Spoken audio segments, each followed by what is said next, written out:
प्रधानमंत्री नरेंद्र मोदी ने भोपाल में बीजेपी कार्यकर्ताओं को संबोधित किया, जहां उन्होंने यूनिफॉर्म सिविल कोड के मुद्दे पर बड़ा बयान दिया। पीएम मोदी ने कार्यकर्ताओं को संबोधित करते हुए कहा कि एक घर दो कानूनों से नहीं चल पाएगा, ठीक उसी तरह से एक देश में दो कानून नहीं हो सकते। आजकल हम देख रहे हैं कि यूनिफॉर्म सिविल कोड के नाम पर ऐसे लोगों को भड़काने का काम हो रहा है। आप मुझे बताइए, एक घर में परिवार के एक सदस्य के लिए एक कानून हो, परिवार के दूसरे सदस्य के लिए दूसरा कानून हो, तो क्या वो घर चल पाएगा? क्या कभी भी चल पाएगा क्या? इसके बाद पक्ष और विपक्ष के नेता प्रधानमंत्री के इस बयान पर अपनी प्रतिक्रिया दे रहे हैं। यूनिफॉर्म सिविल कोड की भारत के प्रधानमंत्री बात कर रहे हैं, तो क्या यूनिफॉर्म सिविल कोड के नाम पे आप प्लुरलिज्म, डाइवर्सिटी को छीन लेंगे क्या? आप वो करना चाह रहे? यूनिफॉर्म सिविल कोड की जब बात प्रधानमंत्री कर रहे हैं, वो यूनिफॉर्म सिविल कोड की नहीं बात कर रहे, वो हिंदू सिविल कोड की बात कर रहे। पूरे जो इस्लामिक रेफरेंसेस है प्रैक्टिसेस के, उसको वो इलीगल ट्रीट करेंगे और पूरे हिंदू प्रैक्टिसेस को प्रधानमंत्री अंडर द लॉ प्रोटेक्ट कर लेंगे। मैं प्रधानमंत्री को चैलेंज कर रहा हूं, 300 एमपी आपका ने है, आप हिंदू अनडिवाइडेड फैमिली को एबॉलिश करो पहले, नंबर 1। कर सकते क्या आप?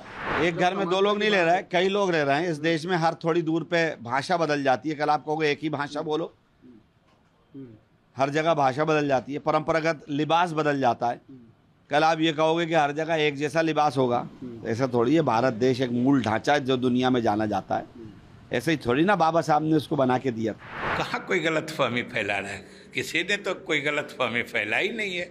हम लोग तो सिर्फ इतना कह रहे हैं कि इन्हीं की सरकार के द्वारा, प्रधानमंत्री जी के द्वारा गठित जो विधि आयोग है, लॉ कमीशन है, उन्होंने ही उसको इस मामले को दिया था विचार के लिए, और उन्होंने विचार करके लॉ कमीशन ने जो रिपोर्ट दिया है उसमें इसको सही नहीं बताया है। बताया कि अभी इस देश में इसकी न आवश्यकता है, न इसकी ज़रूरत है, न ये वांछनीय है, डिजायरेबल भी नहीं है। एक ही घर में 2 कानून कैसे हो सकता है?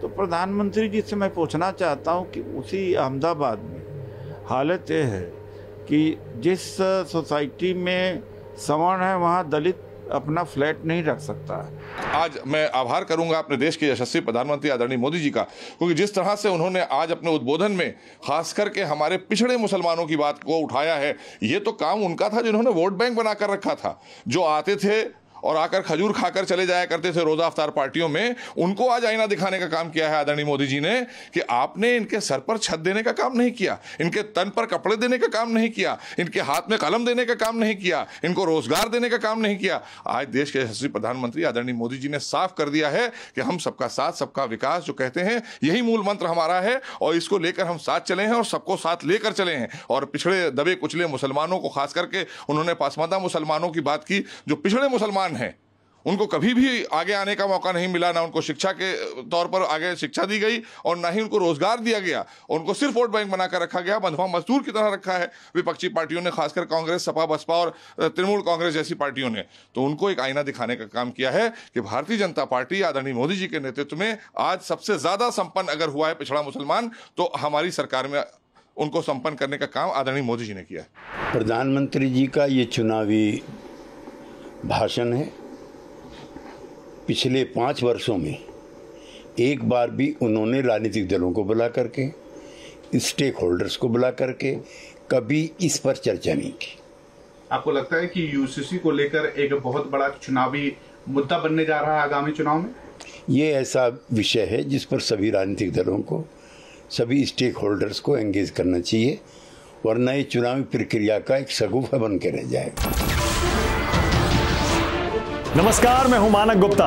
अगर आपको हमारा ये वीडियो पसंद आया हो तो इसे लाइक और शेयर जरूर करें, और हां, हमें सब्सक्राइब और फॉलो करना ना भूलें। ताकि आप देश और दुनिया की कोई खबर मिस ना करें। तो जुड़े रहिए हमारे साथ और देखते रहिए